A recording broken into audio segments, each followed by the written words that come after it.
اگر آپ کی گائے بھینس لکڑی اینٹ پتھر پلاسٹک کھا رہی ہے دوسرے جانوروں کا پیشاب پینے کی کوشش کر رہی ہے تو فوراً رک جائیں۔ یہ کوئی عام عادت نہیں، یہ ایک خطرناک بیماری کی نشانی ہے۔ السلام علیکم میرے کسان بھائیوں، آج ہم بات کریں گے ایک اہم مسئلے کی جسے کہتے ہیں پائکا یعنی کیلشت بو۔ جب جانور ایسی چیزیں کھانے لگے جو اس کی اصل خوراک کا حصہ نہیں ہے تو سمجھ جائیں کہ اس کے جسم میں کسی چیز کی کمی ہے۔ اس کی 4 بڑی وجوہات ہوتی ہے۔ پہلی وجہ پیٹ میں کیڑے۔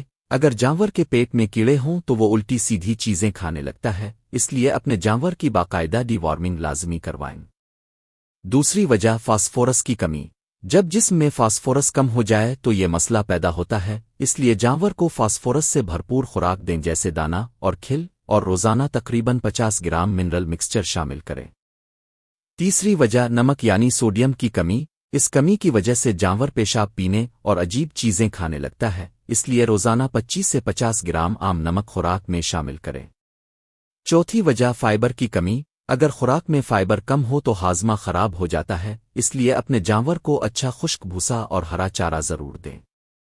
یاد رکھیں، اگر آپ نے یہ 4 کام کر لیے تو آپ کا جانور خود ہی یہ بری عادت چھوڑ دے گا اور دوبارہ صحت مند ہو جائے گا۔ ویڈیو مکمل دیکھیں اور چینل کو سبسکرائب کرنا نہ بھولیں تاکہ آپ کو ایسی ہی زبردست دیسی ٹپس ملتی رہیں۔